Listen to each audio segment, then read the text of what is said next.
कहानी की शुरुआत होती है एक लड़की से। इसका नाम होता है यूरी और ये एक फोटो स्टूडियो के अंदर आती है और यहाँ पे उसे दो दोस्त मिलते हैं। इनका नाम होता है लियान और फैंग। अब यहाँ पे लियान अपना फोन का इस्तेमाल कर रहा था और वो तुरंत ही यूरी को देखने के बाद बोलता है कि देखो फिर से हमारी लैंडलॉर्ड आ गई, फोटो यहाँ टेबल के ऊपर रख दो और तुम यहाँ से चली जाओ। अब इतना सुनने के बाद यहाँ पे यूरी को गुस्सा आ जाता है और यहाँ पे यूरी बोलने लगती है कि एक तो मैं तुम्हारी मदद कर रही हूँ तुम्हारा कर्ज उतारने में और ऊपर से तुम मुझे ऐसा बोलोगे। और इसके बाद दोनों आपस में लड़ने लगते हैं, लेकिन फिर बीच में फैंग बोलता है कि दोनों शांत रहो। फिर यहाँ पे यूरी बोलने लगती है कि आज का जो तुम्हारा क्लाइंट है उसे फाइनेंशियल डेटा चाहिए और ये डेटा तुम्हें उसी की कंपनी के सीईओ के पास मिलेगा, यानी कि जैंग के पास। लेकिन याद रहे कि जैंग बहुत ही चालाक आदमी है, वो कभी भी डाटा को पीसी या किसी लैपटॉप के अंदर स्टोर करके नहीं रखता, बल्कि वो डाटा को अपने पास ही रखता है। इसलिए अगर तुम्हें जैंग के करीब जाना है तो उसका केवल एक ही रास्ता है, उसकी पर्सनल सेक्रेटरी एमा, जो कि उसके ज्यादातर आस पास ही रहती है। और इतना बोलने के बाद यहाँ पे यूरी फैंग को फोटो दिखाती है जो कि एमा ने ही रात के 10 बजे करीब खींची थी। और यहाँ पे फैंग उस फोटो को देखने के बाद अचानक से उसकी आंखें चमकने लगती हैं और ऊपर से उसे वो सारी चीजें दिखाई देने लगती हैं जो कि फोटो खींचने से पहले हुई थी। फिर यहाँ पे लियांग पूछता है कि क्या काम हो जाएगा। फैंग बताता है कि हाँ, काम तो हो जाएगा। और फिर इसके बाद हमें ये बात पता चलती है कि फैंग यहाँ पे किसी भी फोटो को देखने के बाद उस फोटो से 12 घंटे पहले क्या हुआ था और फोटो खींचने के 12 घंटे बाद क्या होगा ये चीज देख सकता है। और वहीं पे लियांग भी किसी भी फोटो के अंदर केवल 12 घंटे ही टिक सकता है। और फिर हम देखते हैं कि यहाँ पे फैंग उसको समझाता है कि प्लीज इस बार वैसा ही करना जैसा मैं तुमसे बोलूं, कुछ भी गड़बड़ मत करना। अब यहाँ पे लियांग बोलता है कि तुम चिंता मत करो, मैं इस बार कुछ भी गड़बड़ नहीं करूंगा। और इतना बोलने के बाद वो दोनों एक दूसरे को हाई फाई देते हैं और यहाँ पे हम देखते हैं कि लियांग उस फोटो के अंदर पहुँच जाता है, यानी कि एमा की बॉडी के अंदर पहुंच जाता है। अब कहानी में आगे बढ़ने से पहले मैं आप लोगों को एक बार फिर से इनके पावर के बारे में एक्सप्लेन करूंगा। तो यहाँ पे होता यूँ है कि इनकी पावर काम करती है हाई फाई देने से। तो यहाँ पे जब ये दोनों एक दूसरे को हाई फाई देते हैं तो लियांग पहुंच जाता है उस फोटो के अंदर और वहीं पे फैंग किसी भी फोटो को देख लेने के बाद उसका आगे का और पीछे का टाइमलाइन देख सकता है। तो देखो दोस्तों, अब हमें ये बात तो पता है कि लियांग फोटो के अंदर जा सकता है, लेकिन किसी भी फोटो के अंदर जाने के बाद यहाँ पे लियांग को नहीं पता होता कि उसको आगे क्या करना है। और यहीं पे फैंग की पावर काम आती है और क्योंकि यहाँ पे फैंग ने आगे का और पीछे का सब देखा होता है तो फैंग उसको बताता है कि तुम्हें क्या करना है और क्या नहीं। ऐसा करने से होता है कि जो ओरिजिनल टाइमलाइन है उसमें कोई भी डिस्टर्बेंस नहीं आता, ताकि पास्ट और फ्यूचर ना बदल जाए। अब हम देखते हैं इधर पे लियांग को, जो कि इस समय एमा की बॉडी के अंदर है और यहाँ पे उसको कुछ भी समझ में नहीं आ रहा होता है कि उसको क्या करना है। तभी हम देखते हैं कि जैंग उसको अपने ऑफिस में बुलाता है और यहाँ पे जैंग एमा को बोलने लगता है कि मुझे पता है कि तुम कितना ज्यादा स्ट्रगल कर रही हो, लाओ मैं तुम्हारा स्ट्रगल थोड़ा सा दूर कर देता हूँ। और यहाँ पे ऐसा बोलने के बाद वो उसके साथ फिजिकली होने की कोशिश करता है, लेकिन तभी हम देखते हैं कि वहाँ पे एमा की मॉम का कॉल आ जाता है और यहाँ पे एमा बच जाती है। फिर हम देखते हैं कि यहाँ पे एमा जब अपने टेबल पे बैठी होती है तभी वहाँ पे जैन आता है और वो उसको बताता है कि कल सुबह 9 बजे मेरी एक मीटिंग है, तो उससे रिलेटेड जितने भी फाइल्स हैं सबको रेडी करके रखना और तभी तुम ऑफिस से जा सकती हो। अब यहाँ पे एमा पूरी रात बैठ करके काम कर रही होती है और उसको काम करते करते बहुत देर हो जाती है। फिर वो कैसे भी करके थक हार के अपने घर जब पहुँचती है तो घर जाते ही सो जाती है,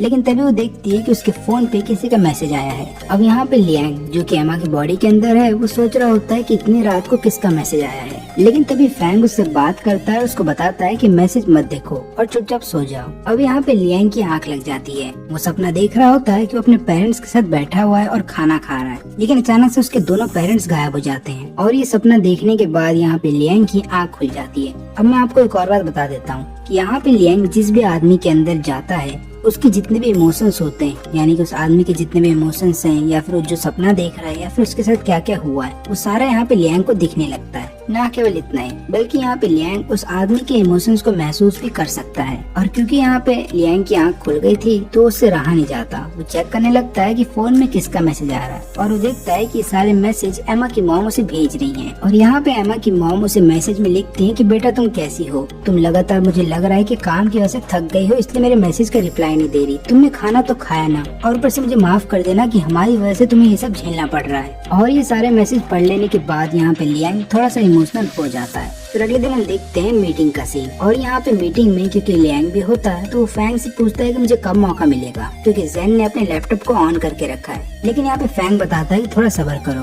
और फिर थोड़ी देर के बाद हम देखते हैं कि यहाँ पे फैंग लियांग को बताता है कि एक काम करो, कॉफी जैन के ऊपर गिरा दो। अब यहाँ पे लियांग वैसा ही करता है और फिर यहाँ पे लियांग जैन के पास चला जाता है साफ सफाई के बहाने। और फिर हम देखते हैं कि यहाँ पे लियांग जैसे ही लैपटॉप में देखने वाला था सारा डाटा, तुरंत ही हम देखते हैं कि वहाँ पे जैन की वाइफ आ जाती है और वो यहाँ पे एमा को जैन के इतने पास देखने के बाद समझ जाती है कि जैन उसे धोखा दे रहा है और वो यहाँ पे एमा को लगातार सबके सामने सुनाने लगती है। अब यहाँ पे जैन की वाइफ इतना बोलने के बाद भी नहीं रुकती, बल्कि वो यहाँ पे एमा की मॉम के बारे में भी गलत सलत बोलने लगती है। अब यहाँ पे हमें पता है कि एमा की बॉडी के अंदर तो लियांग है और उसको बहुत गुस्सा आता है। वो यहाँ पे जैन की वाइफ को मारने वाला था, लेकिन यहाँ पे फैंग लियांग को शांत करवा देता है। लेकिन तभी हम देखते हैं कि यहाँ पे जैन की वाइफ हाथ उठा देती है एमा के ऊपर और उसे एक जोरदार थप्पड़ मारती है और ऐसा होने के बाद एमा थोड़ा सा पीछे हो जाती है और फिर हम देखते हैं कि लैपटॉप भी नीचे गिर जाता है और इतनी देर में मौका मिल जाता है लियांग को वो सारा डेटा देखने में। और यहाँ पे हमें पता है कि लियांग और फैंग दोनों जुड़े हुए हैं, तो यहाँ पे फैंग भी सारा डाटा देख लेता है और यहाँ पे फैंग तुरंत ही सारे डेटा को अपने फोन के अंदर कॉपी करके रख लेता है और इसी के साथ इनका ये वाला काम हो जाता है यहीं पे खत्म। और फिर अगले दिन हम देखते हैं कि जैन और उसके पार्टनर को अगले दिन अरेस्ट कर लिया जाता है, क्योंकि यहाँ पे जैन अपने पार्टनर के साथ मिल करके कुछ गलत काम में इन्वॉल्व था।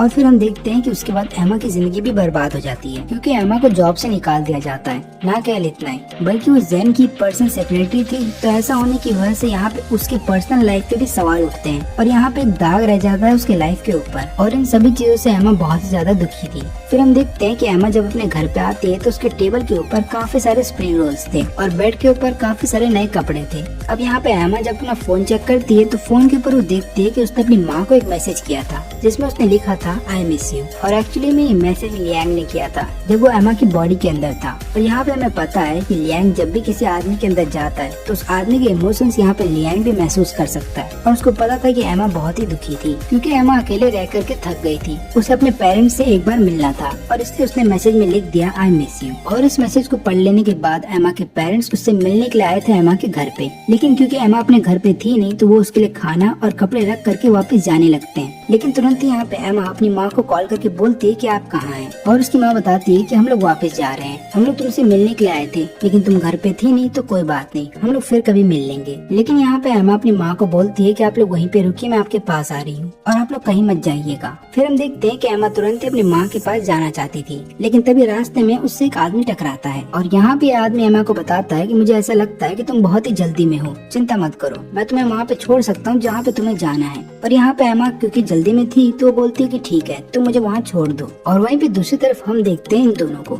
जब ये दोनों बैठे हुए होते हैं तो यहाँ पे लियांग बताता है कि मेरे को जानना है कि एमा आगे क्या करने वाली है। अब यहाँ पे फैंग ये सुनने के बाद बोलता है कि कहीं तुमने कुछ गड़बड़ तो नहीं की। यहाँ पे लियांग बताता है कि अरे भाई कैसी बात कर रहे हो, मैंने इस बार कुछ भी गड़बड़ नहीं किया। अब यहाँ पे फैंग बोलता है कि मैंने तुम्हें पहले भी कहा था ना, फ्यूचर के बारे में कभी मत पूछना। और यहाँ पे लियांग बोलता है कि ठीक है मैं अब उसके बारे में कुछ नहीं पूछूंगा। और तभी हम देखते हैं कि इनके स्टोर में यूरी आ जाती है और वो इनको एक नया केस बताती है। अब यहाँ पे लियांग चले जाता है यूरी के पास और इधर पे जब फैंग बैठा हुआ होता है तभी उसके फोन में आता है एक न्यूज, और इस न्यूज में बताया जा रहा होता है कि कल रात को रिवर के पास एक लड़की की बॉडी मिली है और इस लड़की का नाम होता है एमा। अब इस न्यूज को देख लेने के बाद फैंग तुरंत अपने फोन को बंद कर देता है और चुपचाप वहीं पे बैठ जाता है और वो खुद से वादा करता है कि वो लियांग को इसके बारे में कुछ नहीं बताएगा। अब इधर पे हम देखते हैं कि यूरी इनको नए केस के बारे में बता रही होती है। वो एक फोटो देती है और बताती है कि ये दोनों दोस्त हैं, पिछले 10 सालों से ये लोग एक रेस्टोरेंट को चला रहे हैं और इस रेस्टोरेंट के अंदर लिन सेन जो है वो पूरी किचन को संभालती थी और वहीं पे यूसिया पूरे फ्रंट डिपार्टमेंट को संभालती थी। लेकिन पता नहीं किसी बात को लेकर के इन दोनों में झगड़ा हो गया, जिसके बाद ये दोनों अलग हो गई और वहीं पे यूसिया ने अपना खुद का एक रेस्टोरेंट खोल लिया। लेकिन उसे लिन सेंग की एक रेसिपी चाहिए, एक ऐसी रेसिपी जो नूडल्स में इस्तेमाल किया करती थी, जिसकी वजह से ज्यादातर कस्टमर उसी का नूडल्स पसंद करते थे। और फिर इसके बाद यूरी इनको पूरा काम समझा देने के बाद उधर से चली जाती है। फिर हम इधर पे देखते हैं कि यहाँ पे लियांग फोटो को देख रहा होता है और फिर वो फैंग से पूछता है कि क्या कोई मौका तुम्हें नजर आ रहा है जिसमें कि हम जान सके कि रेसिपी का क्या राज है।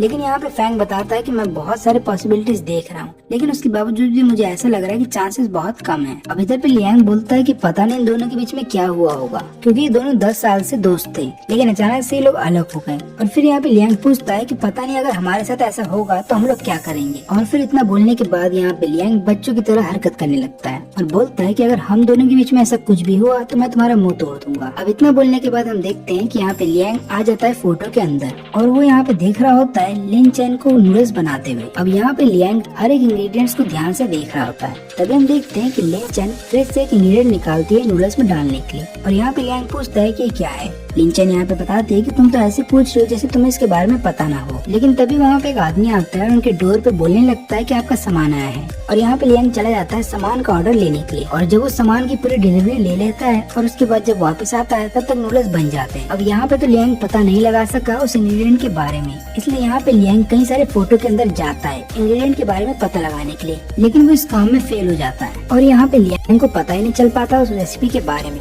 इधर पे हम देखते हैं कि यूरी यूसिया को बता देती है कि काम बहुत ही मुश्किल है और इसमें थोड़ा टाइम लग रहा है। अब इधर पे हम देखते हैं फैंग को, जो कि वो फोटो देख रहा होता है जो कि इन दोनों ने आखिरी टाइम खींचा था एक साथ, जब इन दोनों का झगड़ा हुआ था उससे पहले का ये फोटो होता है। और यहाँ पे फैंग लगातार इसी फोटो को देख रहा होता है और फिर यहाँ पे लियांग बोलता है कि ठीक है, हम एक आखिरी बार कोशिश कर लेते हैं, इसलिए मैं इस वाले फोटो के अंदर जाऊंगा। और फिर इस फोटो के अंदर आ जाने के बाद यहाँ पे लियांग ये चीज देख करके हैरान था कि ये आखिरी फोटो ली गई थी लिन चैन के द्वारा। तो हमें पता यहाँ पे ये चलता है कि जितने भी फोटो आज तक इन दोनों ने एक साथ लिया है वो सारे यूसिया ने ही लिए है, और ये जो इन दोनों की आखिरी फोटो होती है एक साथ, ये फोटो खींची गई थी लिन चैन के द्वारा। अब यहाँ पे फोटो खींचने के बाद जब लिन चैन उधर से जाने लगती है तब यूसिया उसको रोकती है और बताती है कि तुम्हारे बिना मैं ये काम नहीं कर पाती, यानी कि रेस्टोरेंट में नहीं चला पाती। लेकिन यहाँ पे लिन चैन बोलने लगती है कि अब पहली वाली बात नहीं रही। तो यहाँ पे होता ही है कि लिन चैन को कुकिंग को लेकर के पैशन है और वो चाहती है अपने कस्टमर को अच्छा खाना खिलाना। लेकिन वहीं पे यूसिया केवल बिजनेस के बारे में सोच रही है, क्योंकि यहाँ पे यूसिया चाहती है कि वो लोग और भी ज्यादा रेस्टोरेंट खोले। लेकिन यहाँ पे यूसिया सोच नहीं रही कि उसे कैसे भी करके कस्टमर को अच्छा खाना प्रोवाइड करना है, और यही कारण था कि इन दोनों के बीच में कॉन्फ्लिक्ट हो जाता है, जिसके बाद ये दोनों अलग हो जाते हैं। और फिर हम देखते हैं कि उधर से लियांग टैक्सी पकड़ता है और जाने लगता है घर की तरफ। अब यहाँ जब वो टैक्सी में बैठा होता है तो वो लिन चैन का फोन चेक करने लगता है ताकि उसे रेसिपी के बारे में कुछ तो पता चल जाए, लेकिन उसे कुछ भी पता नहीं चलता। और यहाँ पे फैंग उसको बताता है कि अब चलो वापस आ जाओ, क्योंकि वैसे भी लिन चैन अब घर जाकर के रोने वाली है। अब यहाँ पे लियांग बोलता है कि ठीक है, मैं वापस आने वाला हूँ। लेकिन यहाँ पे वापस आने से पहले वो एक बार लिन चैन का बैग चेक करता है और उसको एक जगह की काफी सारी टिकट मिलती है, और यहाँ पे उसको नहीं पता होता इस जगह के बारे में, इसलिए वो यहाँ पे ड्राइवर से पूछता है इस जगह के बारे में। और यहाँ पे ड्राइवर बताता है कि जिस जगह की आप बात कर रही हैं वो बहुत ज्यादा खूबसूरत है, और ऊपर से वहाँ पे एक स्पेशल टाइप का पौधा उगता है, और उस पौधे पे जितने भी फ्लावर्स होते हैं उनके अंदर से बहुत ही अच्छी स्मेल आती है। और फिर यहाँ पे फैंग तुरंत उन फ्लावर्स के बारे में पता लगाता है, और यहाँ पे फैंग को पता चलता है कि जो लोकल्स लोग हैं वो लोग इस फ्लावर को क्रश करके सीजनिंग के तौर पे इस्तेमाल करते हैं ताकि खाने के अंदर बहुत अच्छी खुशबू आए। और फाइनली इनको वो रेसिपी मिल जाती है। और फिर अगले दिन हम देखते हैं कि यहाँ पे यूरी यूसिया को मिलने के बाद उसको सारी बात बता देती है, और यहाँ पे यूसिया को जैसे ही उस सीक्रेट रेसिपी के बारे में पता चलता है वो ये सुनने के बाद रोने लगती है। अब इधर पे हम देखते हैं इन दोनों को, और यहाँ पे फैंग सारे फोटो को समेट रहा होता है, लेकिन तभी उनके पास एक फोटो आ जाती है जो कि उसे एल्बम के अंदर से गिरी थी। और यहाँ पे इस फोटो को देख लेने के बाद लियांग बोलता है कि मुझे एक बार इस फोटो के अंदर जाने दो, क्योंकि मुझे नूडल्स को खाना है। लेकिन यहाँ पे फैंग उसको मना करता है कि नहीं, ऐसा हम नहीं करने वाले। लेकिन यहाँ पे लियांग चालाकी से उससे हाई फाई ले लेता है और उस फोटो के अंदर पहुँच जाता है। अब यहाँ पे लियांग फोटो के अंदर तो आ जाता है, लेकिन उसको बिल्कुल भी अंदाजा नहीं था कि उसे आगे कैसे रिएक्ट करना है, क्योंकि यहाँ पे फैंग उसकी मदद नहीं कर रहा था। और यहाँ पे हम देखते हैं लियांग को, जो कि नूडल्स को खाने वाला था कि तुरंत यूसिया बोलती है रुको, मेरी माँ ने मेरे को एक सीजनिंग पाउडर दिया है, और ये सीजनिंग पाउडर नूडल्स के अंदर डालने के बाद नूडल्स बहुत ही अच्छा लगने लगता है। और फिर हमें पता चलता है कि यूसिया जिस जगह से आती है उसी टाउन में ये फ्लावर उगा करते हैं, और ये जो सीजनिंग पाउडर है ये बेसिकली यूसिया की ही रेसिपी है। और इधर पे हम देखते हैं यूसिया को, जो कि लिन चैन के पास जाती है और उससे माफी मांगती है, जिसके बाद यहाँ पे लिन चैन उसे माफ भी कर देती है, और दोनों दोस्त अब एक साथ फिर से काम करने वाले हैं। अब अगले दिन हम देखते हैं यूरी को, जो कि जॉगिंग कर रही होती है। तभी हम देखते हैं एक आदमी को जो कि यूरी का पीछा करने लगता है, और यहाँ पे फैंग उस आदमी को देख लेता है। वो तुरंत उस आदमी को पकड़ता है और बोलता है कि तुम यूरी का पीछा क्यों कर रहे हो। अब यहाँ पे आदमी बताता है कि मेरा नाम है हिरोकी, और मैंने सोशल मीडिया पे पढ़ा था कि कुछ लोग हैं जो फोटो के अंदर जा सकते हैं, और मैं तो तुम्हारा नया क्लाइंट हूँ। और इतना बोलने के बाद यहाँ पे हिरोकी एक फोटो दिखाता है और बताने लगता है कि ये दिन मेरी लाइफ का सबसे बेस्ट दिन था, लेकिन पता नहीं कैसे अभी एक बुरी याद में बदल चुका है, क्योंकि उस दिन मेरी टीम हार गई, और ऊपर से मेरी गर्लफ्रेंड के साथ मेरा ब्रेकअप हो गया,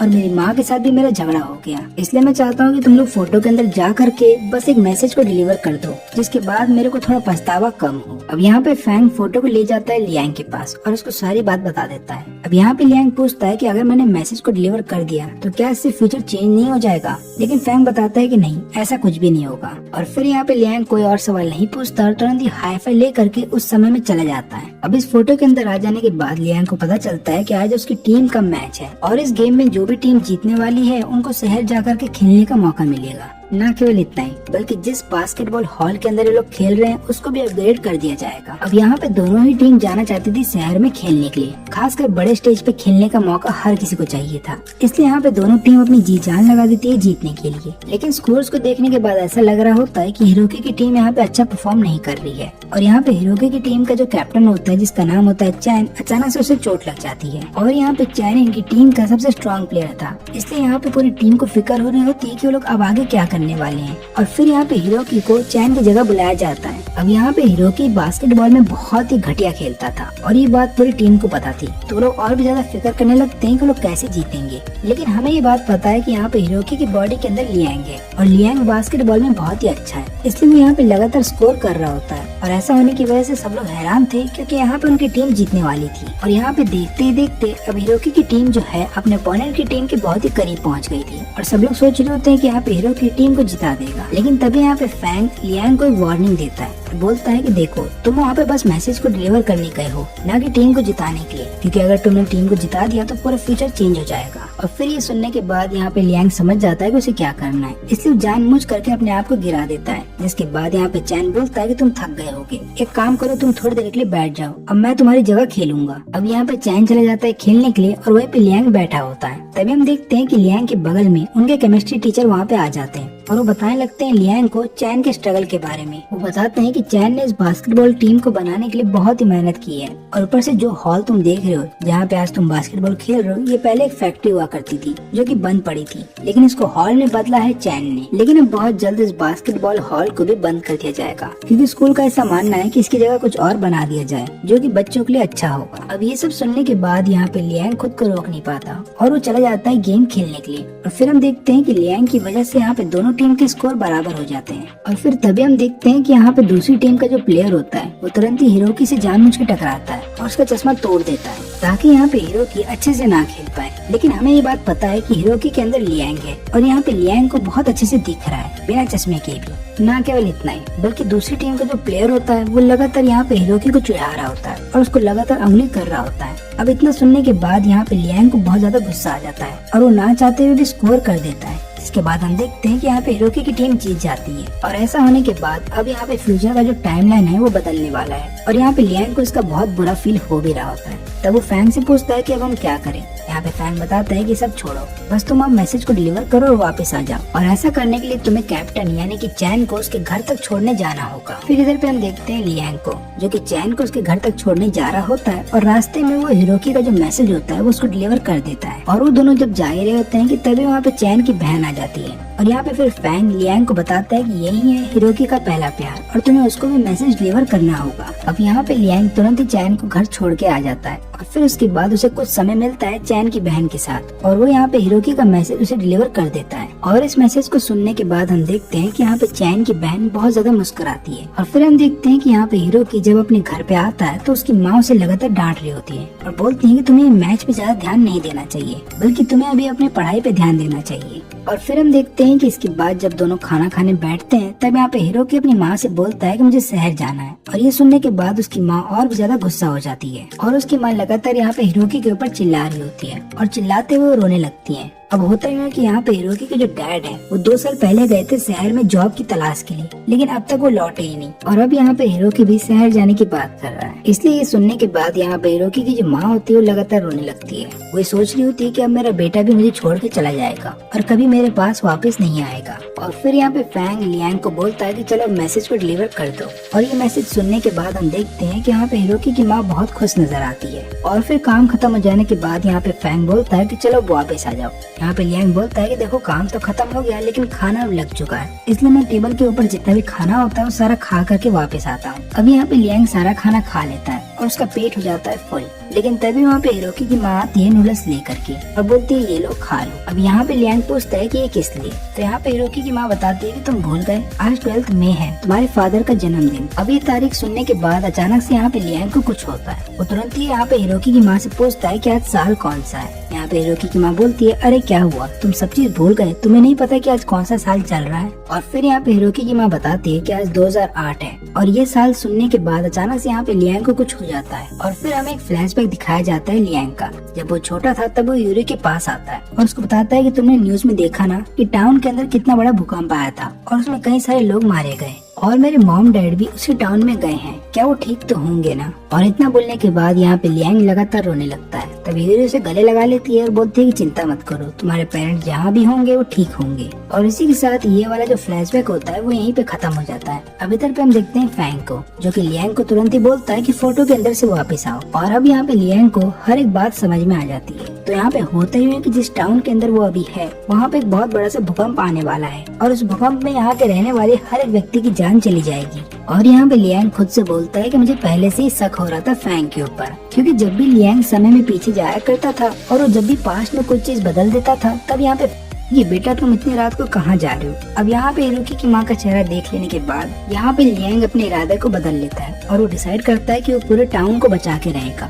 और वो तुरंत ही चला जाता है चैन के पास। वो जाकर के चैन को बताता है कि देखो अपने परिवार को लेकर के यहाँ से कहीं दूर चले जाओ, यहाँ पे भूकंप आने वाला है। लेकिन ऑब्वियसली बात है उसकी बात कौन ही मानेगा। यहाँ पे चैन बोलता है कि देखो मैं इतनी रात को अपने परिवार को लेके कहाँ जाऊंगा और ऊपर से 2 हफ्ते के बाद हमारा टूर्नामेंट स्टार्ट होने वाला है, यानी कि हम लोग शहर जाकर के खेलेंगे। अब यहाँ पे लियांग समझ जाता है कि चैन उसकी बात नहीं मानेगा, इसलिए वो चैन को पूरी बात बता देता है। वो बोलता है कि मेरी केमिस्ट्री टीचर से बात हुई थी और उन्होंने मेरे को बताया कि कोई भी प्लेयर यानी कि कोई भी टीम जीते वो उनमें से कोई भी शहर जाने वाला नहीं है और ऊपर से जो बास्केटबॉल कोर्ट है उसको भी तोड़ दिया जाएगा। अब ये सुनने के बाद यहाँ पे चैन को बहुत गुस्सा आता है। वो उससे पूछने लगता है कि तुम क्या बोल रहे हो, पर ये बात तो मेरे को किसी ने नहीं बताई। अब हम देखते हैं कि यहाँ पे तुरंत ही चैन की बहन बीच में आ जाती है और यहाँ पे लियांग उसकी बहन को बोलने लगता है कि तुरंत ही अपने फादर को कॉल करो और उनको बोलो कि तुम्हें यहाँ से ले जाए। अब ये सुनने के बाद यहाँ पे चैन की जो माँ होती है वो भड़क जाती है, क्योंकि उन्हें पता चल जाता है कि उनके दोनों बेटे अभी भी कांटेक्ट कर रहे हैं उनके फादर को। अब यहाँ पे चैन की जो माँ होती है वो लगातार अपने दोनों बच्चों पे भड़क रही होती है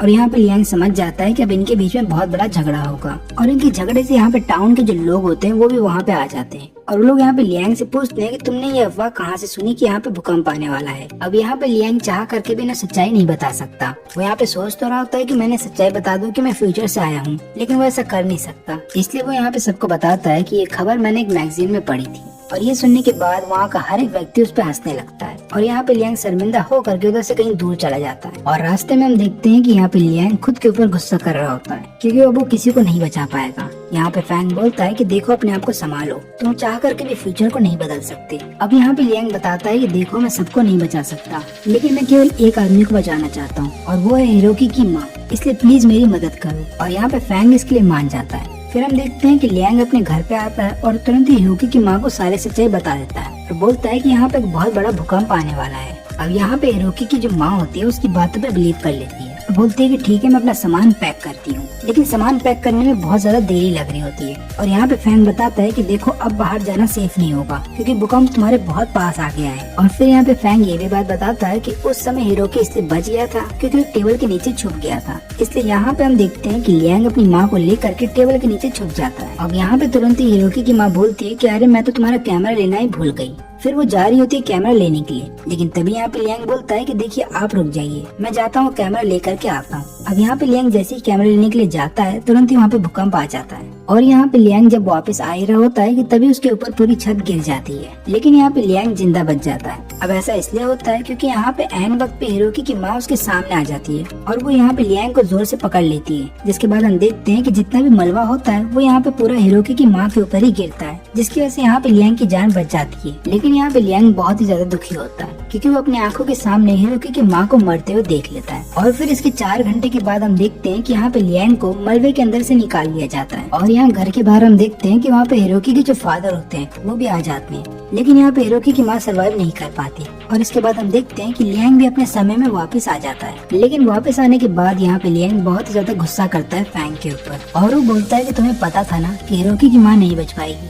लेकिन उसके बावजूद भी तुमने मुझे एक होप दी कि हिरोकी की माँ को मैं बचा सकता हूँ, लेकिन मैं ऐसा नहीं कर पाया। तुम मुझे बताओ कि तुमने मुझसे झूठ क्यों बोला। और इसके जवाब में फैंग बोलता है कि देखो मुझे ये करना पड़ा ताकि फ्यूचर चेंज ना हो जाए। अब ये जवाब सुनते ही यहाँ पे लियांग को बहुत ज्यादा गुस्सा आ जाता है। वो तुरंत ही यहाँ पे फैंग को एक जोरदार पंच मारता है और फिर उसके बाद वो अपने घुटनों के बल पे बैठ करके रोने लगता है और यहाँ पे फैंग से बोलता है कि मैसेज डिलीवर करने का क्या फायदा हुआ जब आखिरी में वो सब मरने ही वाले थे। अब इधर पे हम देखते हैं हिरोकी को, जो कि अपने डैड के साथ अपनी माँ के ग्रेव पे आया था और उसके डैड उसे एक चीज देते हैं। बोलते हैं कि मुझे लगा नहीं था कि भूकंप में ये बच पाएगा। और इस चीज को देख लेने के बाद यहाँ पे हिरोकी भी हैरान था और वो तुरंत ही चला जाता है लियांग के पास और वो लियांग को अपना कैमरा दिखा करके बोलता है कि प्लीज इस कैमरे के अंदर जितनी फोटोज है उन सबको निकाल दो। और ये वही कैमरा होता है जिसको लियांग ने बचा लिया था और इस कैमरे के अंदर वो सारी फोटो होती है जो कि आखिरी रात को ली गई थी, यानी कि भूकंप आने से पहले जितनी फोटोज ली गई थी वो सारी इस कैमरे के अंदर होती है। लेकिन इस रात के बाद हम देखते हैं कि यहाँ पे फैंग और लियांग भी आपस में बात करना बंद कर देते हैं। इसलिए यहाँ पे फैंग यूरी को मिलता है और बाद में बताता है कि देखो अब कुछ दिनों के लिए क्लाइंट्स को लाना बंद कर दो,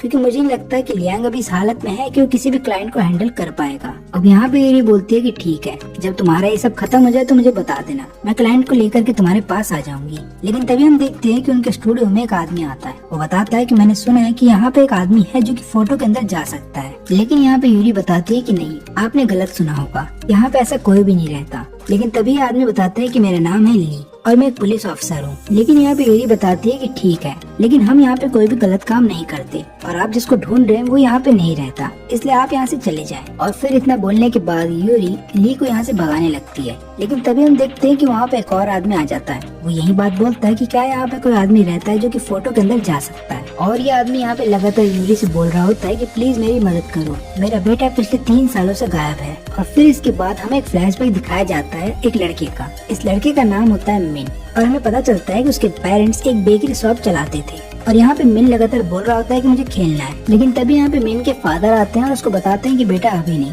एक काम करो, तुम ये फोन ले जाओ और बाहर जा करके खेलो। और फिर इसके बाद हम देखते हैं कि मिन बाहर बैठ करके खेलने लगता है। लेकिन इसके थोड़ी देर के बाद जब मिन की जो माँ होते हैं वो बाहर देखते हैं कि मिन कहाँ चला गया, तो उन्हें पता चलता है कि मिन गायब है। और इसी के साथ ये फ्लैशबैक यहीं पे खत्म होता है। और यहाँ पे मियान के जो फादर होते हैं वो लगातार बैठ करके रो रहे होते हैं। वो बोलते हैं कि प्लीज मेरी मदद करिए। लेकिन यहाँ पे लियांग बोलता है कि देखिए, अगर आपको कोई फोटो निकालनी है तो बताइएगा, हम वो काम कर देंगे। लेकिन फोटो के जरिए हम पास्ट में नहीं जाएंगे, क्योंकि पास्ट को कोई बदल नहीं सकता, खुद भगवान भी नहीं। और इतना बोलने के बाद लियांग उधर से चला जाता है। अब यहाँ पे यूरी को समझ में नहीं आ रहा होता है कि लियांग को क्या हो गया। और यहाँ पे मिन के फादर को यहाँ से निराश होकर के वापस अपने घर जाना होता है। अब इधर पे हम देखते हैं मिन के फादर को, जो कि अपने घर जब आ जाते हैं तो अपनी पत्नी से बात करते हैं। और हमें पता चलता है कि जब से उनका बेटा खो गया है तब से उनकी पत्नी पागल हो गई है। और इधर पे हम देखते हैं लियांग को, जो कि मिन के ही केस को देख रहा होता है। तभी वहाँ पे यूरी आ जाती है और वो बताती है कि देख करके मेरे को खुशी हुई कि तुम मिन के फादर के बारे में सोच रहे हो, लेकिन उस समय जो तुमने मिन के फादर को बोला था कि कोई पास्ट को नहीं बदल सकता, वो तुम्हें उन्हें नहीं बोलना चाहिए था। और यहाँ पे लियांग अपने किए हुए पे शर्मिंदा था। अब इधर पे हम देखते हैं कि यूरी वहीं पे बैठ जाती है और वो फिर यहाँ पे लियांग को बताती है कि मैं मिन के फादर को जानती हूँ। और फिर हमें पता चलता है कि जब यूरी अपने कॉलेज में पढ़ा करती थी तब वो मिन के फादर के शॉप के पास जाती थी डेली खाने के लिए।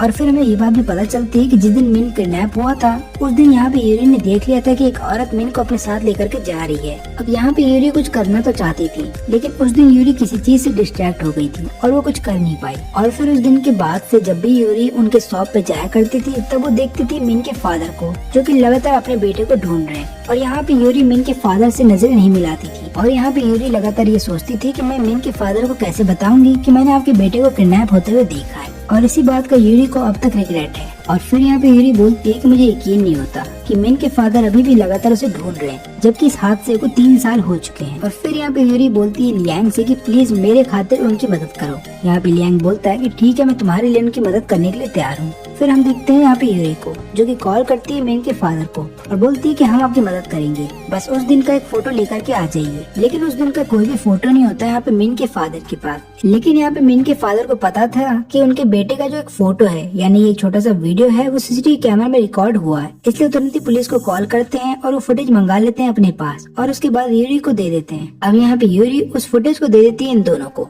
लेकिन इस फुटेज के अंदर कहीं पे भी मिन नजर नहीं आ रहा होता है। अब ऐसा इसलिए होता है क्योंकि मिन जहाँ पे बैठा हुआ था वो एक ब्लाइंड स्पॉट था, जो कि कैमरे में कैद नहीं हो रहा था। और फिर यहाँ पे फैंग अपनी पावर का इस्तेमाल करता है। तब लियांग उससे पूछता है कि तुम फुटेज में क्या देख सकते हो। फिर यहाँ पे फैंग बताता है कि देखो, मैं अपनी पावर का इस्तेमाल करके 1 किलोमीटर के एरिया में जितने भी सीसीटीवी कैमरा हैं उन सब की फुटेज देख सकता हूँ, लेकिन मैं ये केवल फुटेज 12 घंटे तक ही देख सकता हूँ। लेकिन यहाँ पे एक प्रॉब्लम है, अगर उन सीसीटीवी कैमरा का कोई भी ब्लाइंड स्पॉट हुआ तो वो मेरे लिए भी एक ब्लाइंड स्पॉट ही होगा, यानी कि उसके बाहर मैं देख नहीं पाऊंगा। फिर यहाँ पे लियांग पूछता है कि क्या तुम्हें मिन नजर आया, लेकिन यहाँ पे फैंग बताता है कि नहीं, ऐसा कुछ भी नहीं हुआ। मुझे ऐसा लगता है कि जिसने भी मिन को किडनैप किया वो अच्छे से जानता था कि वहाँ पे कितने कैमरे लगे हुए हैं और उन सबके ब्लाइंड स्पॉट को भी वो अच्छे से जानता था, और यही कारण है कि वो मिन को उधर से ले करके बहुत ही आराम से कहीं दूर चला गया। और यही कारण होता है कि पुलिस वाले को भी मिन के बारे में आज तक कुछ पता नहीं चल पाया। तो फिर इधर पे हम देखते हैं कि फैंग लियांग को बोलता है, देखो अब तुम्हें वीडियो के अंदर जाना होगा। और फिर दोनों एक दूसरे को हाई फाई देते हैं और यहाँ पे लियांग पहुँच जाता है वीडियो के अंदर। लेकिन इस बार लियांग किसी के बॉडी के अंदर नहीं था, बल्कि वो खुद उस वीडियो के अंदर आ गया था। और ये चीज देखने के बाद यहाँ पे लियांग भी हैरान था, क्योंकि उसके साथ ये चीज पहली बार हो रही है। फिर यहाँ पे फैंग बताता है कि देखो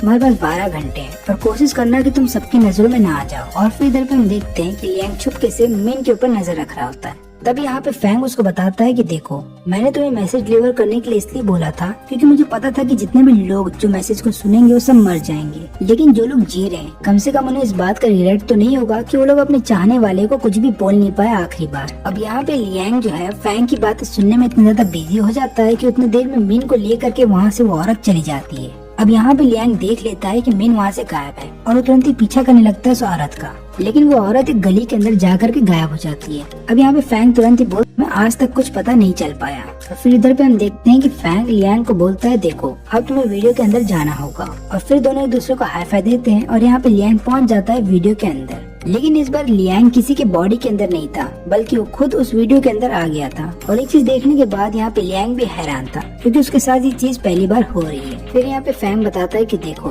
तुम्हारे पास 12 घंटे हैं और कोशिश करना कि तुम सबकी नजरों में ना आ जाओ। और फिर इधर पे हम देखते हैं कि लियांग छुपके से मिन के ऊपर नजर रख रहा होता है। तभी यहाँ पे फैंग उसको बताता है कि देखो मैंने तुम्हें मैसेज डिलीवर करने के लिए इसलिए बोला था क्योंकि मुझे पता था कि जितने भी लोग जो मैसेज को सुनेंगे वो सब मर जाएंगे, लेकिन जो लोग जी रहे हैं कम से कम उन्हें इस बात का रिग्रेट तो नहीं होगा कि वो लोग अपने चाहने वाले को कुछ भी बोल नहीं पाए आखिरी बार। अब यहाँ पे लियांग जो है फैंग की बातें सुनने में इतना ज्यादा बिजी हो जाता है कि उतनी देर में मिन को लेकर के वहाँ से वो औरत चली जाती है। अब यहाँ पे लियांग देख लेता है कि मिन वहाँ से गायब है और वो तुरंत ही पीछा करने लगता है उस औरत का, लेकिन वो औरत एक गली के अंदर जाकर के गायब हो जाती है। अब यहाँ पे फैंग तुरंत ही बोलता है, एक काम करो तुम तुरंत ही बाकी गली के अंदर जाकर के देखो, हो सकता है वो दोनों वहाँ पे हो।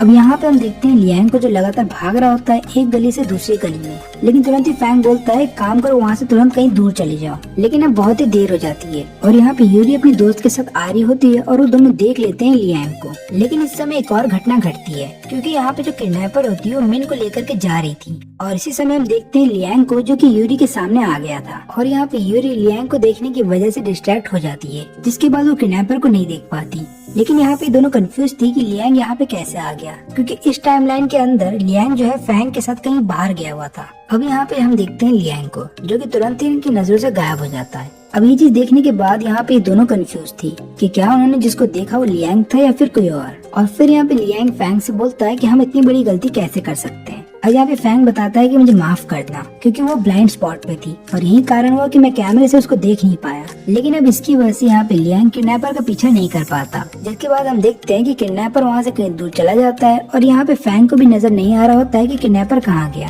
और इनका जो मिशन था वो यहीं पे फेल हो जाता है। और फिर हम देखते हैं कि उसी शाम में ये तीनों चले जाते हैं मिन के फादर के पास और जा करके माफी मांगते हैं और बताते हैं कि हम मिन के लिए कोई भी सबूत नहीं जुटा पाए। यहाँ पे हम देखते हैं यूरी को जो कि मिन के फादर के सामने कन्फेस करती है कि उस दिन मैंने किडनैपर को देखा था। और यहाँ पे यूरी लगातार खुद को ब्लेम कर रही होती है, लेकिन मिन के फादर उसको बोलते हैं इसमें तुम्हारी कोई गलती नहीं है, बल्कि हम लोग मिलकर के कोशिश करेंगे तो मिन बहुत ही जल्दी मिल जाएगा। फिर यहाँ पे लियांग मिन के फादर से पूछता है कि क्या आपके पास कोई और फोटो या फुटेज है उस दिन की। फिर मिन के फादर यहाँ पे अपना फोन देखने लगते हैं और यहाँ पे तीनों ढूंढ रहे होते हैं कि फोन के अंदर कहीं उन्हें कोई फोटो मिल जाए। और फिर यहाँ पे मिन के फादर को एक फोटो मिलती है जो कि मिन के टॉय की होती है और मिन के फादर बताते हैं कि शायद उस दिन मेरे बेटे ने अपने टॉय की फोटो खींची थी मेरे फोन से। और फिर यहाँ पे लियांग जो है फोन को ले लेता है अपने पास और तुरंत ही फैंग को देता है फोन और बोलता है कि इसको देखो अच्छे से, क्या हमें कोई मदद मिल सकती है। फिर यहाँ पे फैंग अपनी पावर का इस्तेमाल करने लगता है और बाद में उन सबको बोलता है कि हाँ काम हो जाएगा। और फिर हम देखते हैं अगले दिन का सीन। अब यहाँ पे होता ही है कि लियांग आ जाता है मिन की बॉडी के अंदर और वो लगातार यही सोच रहा होता है कि इतने लोगों के सामने अचानक से मिन को कोई कैसे गायब कर सकता है। और वो यहाँ पे लगातार फैंग से बात ही कर रहा होता है कि तभी उसके सामने एक छोटी सी बॉल आती है और यहाँ पे लियांग जैसी बॉल को उठाता है उसके अंदर से बहुत अच्छी खुशबू आ रही होती है। अब यहाँ पे फैंग उसको मना ही करने वाला था कि उससे पहले यहाँ पे लियांग स्मेल कर लेता है बॉल को, जिसके बाद हम देखते हैं कि वो अपने होश खो देता है और यही वो कारण है कि किडनैपर ने मिन को बहुत ही आराम से उधर से किडनैप कर लिया था। अब हम देखते हैं कि यहाँ पे फैंग लगातार लियांग का नाम चिल्ला रहा होता है ताकि वो उसको होश मिल जाए, लेकिन यहाँ पे लियांग हो जाता है बेहोश और इसकी वजह से होता ही है कि दोनों के बीच का जो कनेक्शन होता है वो वहीं पे टूट जाता है। और यहाँ पे लियांग की जब आँख खुलती है तो वो देखता है कि रात हो चुकी है और उसके अलावा वो ये भी देखता है कि वो एक हॉस्टल के अंदर है और फिर वो देखता है कि किडनैपर उसके बगल में सो रही है। तभी यहाँ पे फैंग बोलता है कि अब जल्दी करो, जल्दी से कोई क्लू ढूंढने की कोशिश करो ताकि हम माइंड को ढूंढ सके। अब यहाँ पे लियांग इधर उधर ढूंढने लगता है और तभी उसको एक फाइल मिलती है। उस फाइल के अंदर लिखा हुआ था इस हॉस्टल का नाम और हॉस्टल का नाम होता है रेड सन हॉस्टल। और यहाँ पे हम देखते हैं फैंग को जो कि तुरंत ही इस हॉस्टल का नाम सर्च करता है और उसे पता चलता है कि हॉस्टल उनके शहर में तो है ही नहीं बल्कि ये हॉस्टल दूसरे शहर में है। और फिर यहाँ पे फैंग ये बात भी समझ जाता है कि उस दिन किडनैपर ने जरूर माइन को ले करके दूसरे शहर चली गई होगी, यही कारण है कि माइन उनको इस शहर में कभी मिला ही नहीं। और फिर हम देखते हैं यहाँ पे लियांग को जो कि चुपके से किडनैपर के पास जाता है और उसके बैग के अंदर से उसकी आईडी निकाल देता है। अब यहाँ पे जब वो उसकी आईडी देख ही रहा होता है तब यहाँ पे किडनैपर उठ जाती है और वो तुरंत ही लियांग के पास आ जाती है और यहाँ पे किडनैपर को इतने पास आता हुआ देख लेने के बाद लियांग बहुत ही ज्यादा डर जाता है। वो तुरंत ही पंच मारता है किडनैपर को, लेकिन यहाँ पे किडनैपर का एक दांत टूट जाता है और इस बात से किडनैपर को बहुत गुस्सा आता है और वो किडनैपर अब यहाँ पे लियांग के पास आ रही थी उसको पीटने के लिए। लेकिन तभी यहाँ पे लियांग बोलता है कि रुक जाओ, मैं तुम्हारा पूर्वज हूँ जो कि तुम्हें यहाँ पे बताने आया हूँ कि तुमने बहुत गलत काम किए जिसकी तुम्हें सजा दी जाएगी, इसलिए अगर तुम चाहती हो कि तुम्हें सजा ना दी जाए तो तुम्हें 3 सालों तक इस बच्चे का ख्याल रखना होगा और फिर उसके बाद 3 सालों के बाद तुम्हें पुलिस के पास जा करके सरेंडर करना होगा। तो यहाँ पे होता ही है कि जब लियांग यहाँ पे सर्च कर रहा होता है आईडी को, यानी कि किडनैपर की बैग में जब वो आईडी सर्च कर रहा होता है तब उसको किडनैपर के बैग के अंदर कुछ ऐसी चीजें मिलती हैं जो कि ज्यादातर पुजारी या फिर काले जादू करने वाले लोग अपने पास रखते हैं और इसलिए वो समझ जाता है कि यहाँ पे अगर वो किडनैपर से इस तरीके की बात करेगा तो किडनैपर उसकी सारी बात मानेगी। और इतना बोलने के बाद वो वापस से अपनी दुनिया में चला आता है। अब यहाँ पे हम देखते हैं मिन को जो कि लियांग के उधर से जाने के बाद रोने लगता है और यहाँ पे इस किडनैपर को विश्वास हो जाता है कि उस बच्चे के अंदर उसके पूर्वज आए थे। और फिर हम देखते हैं यहाँ पे प्रेजेंट टाइम को, यहाँ पे सब लोग मिल करके पुलिस स्टेशन के बाहर खड़े थे क्योंकि यहाँ पे किडनैपर मिन को लेकर के आने वाली थी। और फिर हम देखते हैं कि वहाँ पे किडनैपर मिन को लेकर के आ जाती है और फिर फाइनली 3 सालों के बाद यहाँ पे मिन अपने फादर मदर को देख पाता है। और इधर पे हम देखते हैं कि पुलिस ऑफिसर जो ली होता है वो तुरंत ही जाता है लियांग के पास और उसको बोलता है कि तुम्हारे दोस्त यानी कि फैंग और यूरी तो केवल दिखावे के लिए, असली पावर तो तुम्हारे पास है और तुम जा सकते हो समय में पीछे। लेकिन यहाँ पे लियांग बोलता है कि आप क्या बोल रहे हैं, मुझे समझ में नहीं आ रहा। तो यहाँ पे होता है कि ली ने सीसीटीवी कैमरा के अंदर देख लिया होता है लियांग को और वो समझ जाता है कि लियांग टाइम ट्रेवल कर सकता है। फिर वो बोलता है कि देखो मुझे तुम्हारी मदद चाहिए, इसके अंदर काफी सारे फोटोज हैं कुछ क्रिमिनल केसेस के जिनके अंदर मुझे तुम्हारी मदद चाहिए, तो प्लीज मेरी मदद करो। अब यहाँ पे फैंग बोलता है कि देखिए आपको सबसे पहले फोटो मुझे दिखानी होगी। फिर यहाँ पे जब फैंग सारी फोटोज को चेक कर रहा होता है तो सबसे पहली फोटो निकल करके आती है एमा की, जो उसको छुपा देता है और दूसरी फोटो निकाल लेता है और ये फोटो बेसिकली एक येलो हेयर वाले आदमी की होती है और हमें पता है कि ये वही आदमी है जिसने की एमा को लिफ्ट दिया था। और यहाँ पे ये बताते हैं कि इस आदमी की आखिरी फोटो है जिसको हमने सीसीटीवी कैमरा से निकाला है। इसके बाद ये आदमी हमें कहीं पे भी नहीं दिखा और ऊपर से टाउन के अंदर काफी सारे मर्डर हो चुके हैं, लेकिन उन मर्डर का आपस में कोई कनेक्शन नहीं है इस आदमी को छोड़ के, इसलिए यहाँ पे मुझे ये शक है कि इसी आदमी ने इन सबका खून किया होगा। अब यहाँ पे लियांग बोलता है कि हमें जल्द से जल्द उस खूनी को पकड़ना होगा, लेकिन तुरंत ही यूरी बोलती है कि तुम कौन होते हो फैसला लेने वाले, ये फैसला फैंग करेगा। और यहाँ पे फैंग मना कर देता है पुलिस को और बोलता है कि हम आपकी इसमें कोई मदद नहीं करने वाले। अब यहाँ स्टूडियो में आ जाने के बाद लियांग पूछता है फैंग से कि तुमने केस को लेने से मना क्यों कर दिया, तुम तो ऐसा कभी करते नहीं थे। तो यहाँ पे फैंग लियांग से पूछता है कि तुम तो छुट्टी लेने वाले थे ना, तो उसका क्या हुआ। अब यहाँ पे लियांग कुछ बोलने वाला था कि तुरंत ही वहाँ पे यूरी की दोस्त मिया आ जाती है और यहाँ पे मिया केवल यूरी की दोस्त नहीं है बल्कि इन चारों की दोस्त है क्योंकि ये चारों एक ही कॉलेज में पढ़ा करते थे। और यहाँ पे मिया खुद इनकी हेल्प लेने आई होती है। फिर हमें पता चलता है कि मिया कॉलेज के समय में एक लड़के को लाइक करती थी और वो लड़का भी मिया को लाइक करता था, लेकिन इन दोनों ने कभी कन्फेस नहीं किया। और फिर हम देखते हैं कि जब इनका ग्रेजुएशन कंप्लीट हो जाता है तो ये लोग एक घर के अंदर पार्टी करते हैं और पार्टी में हम देखते हैं कि मिया ने कुछ ज्यादा ही ड्रिंक कर लिया था, लेकिन पार्टी जब खत्म हो जाती है तो हर कोई वहाँ से चले जाता है इन दोनों को छोड़ के। और फिर यहाँ पे डोंगसी ने मिया से कुछ बोला था, लेकिन मिया ने इतनी ज्यादा दारू पी ली थी कि उसको कुछ पता ही नहीं चलता कि डोंगसी उससे क्या कह रहा है। और फिर अगले दिन जब मिया की आँख खुलती है तब उसे पता चलता है कि डोंगसी ने उसे कुछ कहा था, लेकिन यहाँ पे मिया को याद नहीं आता कि डोंगसी ने उसको क्या बोला था। तब यहाँ पे फैंग बोलता है कि पर तुम हमारे पास क्यों आई हो, तुम सीधा जाओ डोंगसी के पास और उससे पूछ लो ना कि उसने तुमसे क्या बोला था। फिर यहाँ पे मिया बोलती है कि मैं ऐसा कर नहीं सकती क्योंकि मुझे डर लग रहा है कि कहीं डोंगसी मेरे मुंह पे मुझे रिजेक्ट ना कर दे। फैंग बोलता है कि ठीक है कोई बात नहीं, मैं तुम्हारी इसमें मदद करने के लिए तैयार हूँ। और फिर इसके बाद हम देखते हैं कि जब मिया यूरी के साथ स्टूडियो से बाहर आ जाती है तो यूरी से पूछती है कि ये दोनों फोटो की मदद से पास्ट के अंदर कैसे चले जाते हैं और पास्ट की सारी इन्फॉर्मेशन कैसे पता लगा लेते हैं। अब इसके जवाब में यूरी बोलती है कि मुझे नहीं पता कि ये दोनों ऐसा कैसे करते हैं, और दोनों जब भी ऐसा काम करने वाले होते हैं यानी कि पास्ट के अंदर जब भी जाने वाले होते हैं तब वो दोनों अकेले होते हैं। और फिर हम देखते हैं लियांग को जो कि फोटो की मदद से मिया के बॉडी के अंदर आ जाता है। और यहाँ पे पार्टी खत्म होने के बाद जब हर कोई अपने घर चला जाता है तब यहाँ पे मिया अकेले रह जाती है उस लड़के के साथ। और यहाँ पे हम देखते हैं कि ये लड़का अपनी मन की बात बोल रहा होता है मिया को, लेकिन तभी हम देखते हैं कि यहाँ पे लियांग की नजर चली जाती है उस लड़के के ऊपर। अब ये जो लड़का होता है इसको हमने पहले भी देखा था फोटो के अंदर, और यहाँ पे लियांग सोच रहा होता है कि मैंने उसको फोटो के अंदर देखा था, जिसके ऊपर शक है कि इसने कई सारे लोगों का खून किया है। अब यहाँ पे लियांग देख लेता है कि वो आदमी कहीं दूर जा रहा है और लियांग तुरंत ही उसका पीछा करने लगता है। अब यहाँ पे फैंग बताता है कि तुम ये क्या कर रहे हो, वो आदमी तुम्हारे लिए खतरनाक साबित हो सकता है और ऊपर से तुम्हारी मदद करने के लिए वहाँ पे कोई भी नहीं है। फिर यहाँ पे लियांग बोलता है कि चिंता मत करो, मेरे पास फोन है और मैं उस आदमी का फोटो ले लूंगा। लेकिन यहाँ पे लियांग जैसे ही अपने पॉकेट के अंदर हाथ डालता है तो उसको पता चलता है कि उसके पॉकेट में फोन है ही नहीं। अब हम देखते हैं कि वो आदमी तुरंत ही लियांग के पीछे आ रहा होता है उसको बेहोश करने के लिए। अब यहाँ पे लियांग एक्टिंग करने लगता है उल्टी करने की, लेकिन उसको सच में उल्टी आ जाती है। अब यहाँ पे जब वो उल्टी कर रहा होता है तो ये आदमी अपने ही रुमाल को अपने मुँह पे रख लेता है और उसके बाद ये आदमी वहीं पे बेहोश हो जाता है। लेकिन फिर बाद में हमें पता चलता है कि आदमी वो किलर है ही नहीं, बल्कि ये लड़का तो किसी और लड़की का पीछा कर रहा था और ये लड़का चाहता था कि वो लड़की मेरे से प्यार करे। अब यहाँ पे क्योंकि मिया ने इस लड़के को पकड़वा दिया था तो जिसके बाद आर्टिकल में उसकी एक फोटो छप जाती है। अब यहाँ पे लियांग तो कल रात को डिस्ट्रैक्ट हो गया था, लेकिन यहाँ पे फैंग सारी बातें सुन लेता है उस लड़के की और यहाँ पे मिया को टेक्स्ट करके बता देता है कि उस लड़के ने तुमसे क्या बोला था उस रात को। तो यहाँ पे होता है कि डोंगसी अपने विलेज वापस जाने वाला था अपना ग्रेजुएशन कंप्लीट करके अपने पेरेंट्स के पास, लेकिन उस लड़के को प्यार होता है मिया से, इसलिए वो चाहता था कि वो यहीं पे रुक जाए। और इधर पे रुकने के लिए वो एक कंपनी में इंटरव्यू देने जाने वाला था, लेकिन उसके दिल की ख्वाहिश थी कि इंटरव्यू देने से पहले वो मिया से जरूर मिले, और यही सारी बातें उस लड़के ने मिया से बोली थी। फिर यहाँ पे जब यूरी को सारी बात पता चलती है तो यूरी बोलती है कि ठीक है, मैं मिया को कॉल करके पता करती हूँ कि डोंगसी से मिलने गई है या नहीं। लेकिन इधर पे हम देखते हैं कि मिया यूरी का कॉल नहीं उठा रही होती है और ऊपर से तो डोंगसी भी वेट कर रहा होता है मिया का, लेकिन मिया उधर आती ही नहीं। अब इधर पे यूरी फिर से कॉल करती है मिया को और इस बार कॉल उठा लिया जाता है। फिर यूरी पूछती है कि क्या तुम डोंगसी से मिलने गई हो या नहीं, लेकिन यहाँ पे हम देखते हैं कि फोन की दूसरी तरफ यहाँ पे कोई आदमी बोलता है। वो यहाँ पे यूरी से बात करके बोलने लगता है कि चिंता मत करो, मैं मिया की जगह डोंगसी से मिलने जरूर जाऊंगा। अब यहाँ पे एक आदमी की आवाज सुनने के बाद ये तीनों बहुत ज्यादा डर जाते हैं और यहाँ पे लियांग तुरंत ही मिया को कॉल करता है, लेकिन अब उसका फोन स्विच ऑफ बता रहा होता है। अब यहाँ पे लियांग का डर ये था कि कहीं उस आदमी ने यानी कि किलर ने कहीं मिया के साथ कुछ गलत कर तो नहीं दिया। अब यहाँ पे फैंग बताता है कि ये सब इसलिए हुआ है क्योंकि मिया का चेहरा उस आर्टिकल में आ गया था और यहाँ पे लियांग को ऐसा लगता है कि शायद ये सब मेरी गलती है। लेकिन यहाँ पे फैंग बताता है कि अभी किसी नतीजे पे मत पहुँचो, मैं जा रहा हूँ इंस्पेक्टर ली से मिलने के लिए। लेकिन वो जाने से पहले यहाँ पे यूरी को बोलता है कि लियांग पे नजर रखना और हो सके तो उसका फोन छीन लेना। अब यहाँ पे हम देखते हैं लियांग को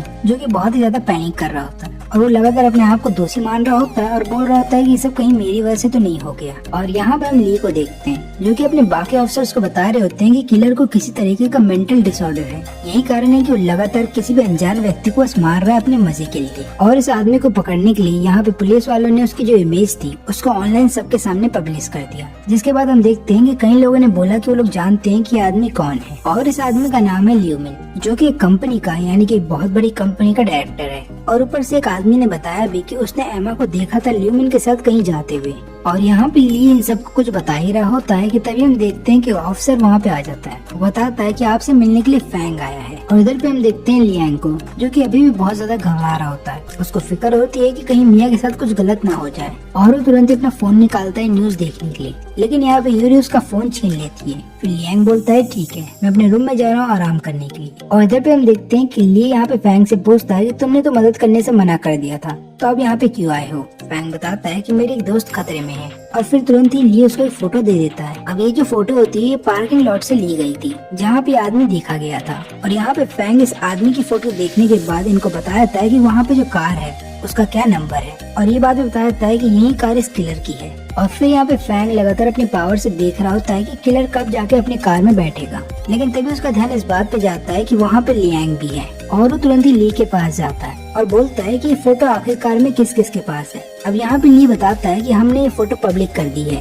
यानी कि ये किसी के पास भी हो सकती है। और ये सुनने के बाद यहाँ पे फैंग घबरा जाता है, वो तुरंत उधर से भागने लगता है। और यहाँ पे ली का पार्टनर पूछता है कि उसे क्या हो गया। अब यहाँ पे ली बताता है मुझे नहीं पता, ये दोनों लड़के बहुत ही अजीब हैं। लेकिन अगर इन दोनों ने मिन के केस में हेल्प नहीं की होती तो मैं इन दोनों की बातों का यकीन नहीं करता। लेकिन यहाँ पे उसका पार्टनर बताता है कि इनकी बातों पे यकीन कर लीजिए, क्योंकि यहाँ पे फैंग ने जो नंबर बताया था वो ल्यूमिन की ही है। और यहाँ पे यूरी जब लियांग के रूम के अंदर आती है तो उसे पता चलता है कि लियांग इधर पे नहीं है, और वो देखती है कि टेबल के ऊपर वही इमेज है जहाँ पे वो खोनी है, और वो समझ जाती है कि लियांग जरूर इस फोटो के अंदर जा चुका है। तो देखिए, लियांग किसी भी फोटो के अंदर जा सकता है, बस उसको किसी के साथ क्लैप करना होगा, चाहे वो फैंग के साथ करे या खुद के साथ करे। लेकिन इसमें फर्क है, अगर वो फैंग के साथ क्लैप करता है तो वो फैंग के साथ जुड़ जाएगा। इसका मतलब ये है कि अगर लियांग किसी भी फोटो के अंदर जाता है तो फैंग उसकी मदद कर सकता है और उसको बता सकता है कि तुम्हें क्या करना है और क्या नहीं। लेकिन अगर यहाँ पे लियांग खुद के साथ क्लैप करता है और किसी फोटो के अंदर चला जाता है तो उसका कोई भी कनेक्शन फैंग के साथ नहीं होगा। इसका मतलब ये है कि अब कोई भी उसकी मदद नहीं कर पाएगा। न केवल इतना ही, बल्कि वो जो भी काम करेगा उसको इस बात का ध्यान रखना होगा कि उसकी वजह से टाइमलाइन ना बिगड़े, यानी कि आने वाला फ्यूचर कहीं ना बिगड़ जाए। लेकिन इन खतरों को जानने के बावजूद भी यहाँ पे लियांग अकेले ही फोटो के अंदर चला आता है, और यहाँ पे वो ल्यूमिन का वेट कर रहा होता है उसके कार के पास। और फिर हम देखते हैं कि जब ल्यूमिन एमा को लेकर के अपनी कार के पास पहुँचता है तब यहाँ पे लियांग उसके डिक्की में जाकर के छुप जाता है। लेकिन अभी तक से यहाँ पे लियांग को ये बात नहीं पता कि जो लड़की ल्यूमिन के साथ है वो एमा है। और यहाँ पे हम देखते हैं ली को, जो कि ल्यूमिन के घर पे पहुंच जाते हैं, और यहाँ पे आने के बाद उसकी लड़ाई हो जाती है ल्यूमिन के फादर से। और उसके फादर बता रहे होते हैं कि आपने मेरे बेटे का फोटो ऑनलाइन क्यों जारी कर दिया, इसकी वजह से काफी सारे लोग मेरे बेटे को ट्रोल कर रहे हैं। और फिर इसके बाद ल्यूमिन को उनके सामने लाया जाता है, और हम देखते हैं कि यहाँ पे ल्यूमिन व्हील चेयर पे होता है। और यहाँ पे ली को पता चलता है कि ल्यूमिन का एक एक्सीडेंट हो गया था और उसके बाद से वो चल नहीं सकता। और इधर पे हम पास्ट का सीन देखते हैं। अब यहाँ पे ल्यूमिन जब एमा को अपने साथ लेकर के जा रहा होता है तब रास्ते में एमा की आंख लग जाती है, और जब उसकी आंख खुलती है तो वो देखती है कि वो दोनों किसी और रास्ते से जा रहे हैं। और वो फिर यहाँ पे ल्यूमिन को बोलती है कि हम लोग शायद गलत रास्ते पे जा रहे हैं, क्योंकि स्टेशन का रास्ता ये नहीं है। अब यहाँ पे ल्यूमिन बताता है तुमने सही कहा, मुझे नहीं लगता कि आज तुम स्टेशन पहुँच पाओगी, मुझे बस तुमसे पैसे चाहिए, इसलिए वो पैसे ला करके मेरे को दे दो। अब यहाँ पे एमा बहुत ही ज्यादा डर जाती है और बोलती है तुम किस पैसों के बारे में बात कर रहे हो, मुझे नहीं पता। और फिर यहाँ पे ल्यूमिन बताता है कि ज्यादा भोली मत बनो, मुझे शांति से पैसे दे दो। अब यहाँ पे इन दोनों की बातें लियांग सुन लेता है और उसको पता चल जाता है कि कार के अंदर जो लड़की है वो एमा है। अब यहाँ पे लियांग को इस बात का एहसास होने लगता है कि क्यों फैंग मना कर रहा था इस केस को लेने से, क्योंकि यहाँ पे फैंग को पता चल गया था कि एमा की डेथ हो गई है। लेकिन यहाँ पे लियांग को इस बात का भी शक हो रहा होता है कि शायद ये उसकी वजह से हुआ है, क्योंकि उसने मैसेज का रिप्लाई कर दिया था। और यहाँ पे लियांग खुद से बोल रहा होता है कि नहीं, ये मेरी वजह से नहीं हो सकता है ये मैंने ही किया, शायद मैं ही इसका गुनहगार हूँ। और फिर उसको समझ में आता है कि क्यों फैंग उसको बार बार मना किया करता था कि पास्ट के साथ छेड़छाड़ मत किया करो। और यहाँ पे हम देखते हैं ल्यूमिन को, जो कि एमा का गला दबा रहा था, और गला दबाते समय वो लगातार बोल रहा था कि मेरे पैसे कहाँ पे हैं। और यहाँ पे एमा की जान जाने वाली थी। लेकिन तभी हम देखते हैं कि लियांग यहाँ पे खुद को दोषी मान करके चिल्लाने लगता है, और जैसे ही चिल्लाता है यहाँ पे ल्यूमिन को पता चल जाता है कि उसकी डिक्की में कोई है। अब यहाँ पे ल्यूमिन एक कोने में जाता है, कार को रोकता है और फिर उसके बाद चेक करता है कि क्या उसकी डिक्की में कोई है या नहीं। लेकिन जब वो डिक्की खोलता है तो वहाँ पे कोई नहीं होता। और हम देखते हैं इधर फैंग को, जो कि लगातार बोल रहा होता है लियांग को कि प्लीज इस बार कोई गड़बड़ मत करना। और हम देखते हैं कि यहाँ पे लियांग फोटो के अंदर से बाहर आ जाता है, और उसके बाहर आते ही यहाँ पे फैंग उसको डांटने लगता है। वो बोलता है कि जो चीज तुम्हारे कंट्रोल में नहीं है उसको क्यों कंट्रोल करने की कोशिश कर रहे हो। लेकिन यहाँ पे लियांग बोलता है कि चिंता मत करो, इस बार मैंने कुछ भी बदला नहीं है, और मैं तो बस वहाँ पे चुपचाप था और चुपचाप चला भी आया। और फिर इसके बाद वो यूरी के सामने जाकर के कन्फेस कर देता है और बताता है कि मेरे पास टाइम ट्रेवल की पावर है, यानी कि मैं फोटो को देखने के बाद उसके अंदर जा सकता हूँ, और 3 साल पहले तुमने मुझे ही देखा था। और फिर ये सुनने के बाद यहाँ पे यूरी को झटका लगता है। अब ऐसा इसलिए होता है क्योंकि यूरी को यही लगता था कि ये दोनों फोटो की मदद से, यानी कि कोई ब्लैक मैजिक करते हैं या फिर कोई रिचुअल करते हैं, इसलिए लोग लगातार फोटो का इस्तेमाल किया करते थे इन्फॉर्मेशन निकालने के लिए। और अब जाके यहाँ पे यूरी को पता चल रहा था कि ये दोनों टाइम ट्रेवल का इस्तेमाल करते हैं इन्फॉर्मेशन निकालने के लिए। अब हम देखते हैं यहाँ पे फैंग को, जो कि ली के पार्टनर को कॉल करके बोलता है कि क्या तुमने ल्यूमिन को गिरफ्तार कर लिया। लेकिन उसका पार्टनर बताता है कि नहीं, हमने ऐसा नहीं किया, क्योंकि हमारे पास उसके खिलाफ कोई सबूत नहीं है। फिर यहाँ पे फैंग पूछता है कि क्या कार उसकी नहीं थी। वो बताता है कि नहीं, कार तो उसी की थी,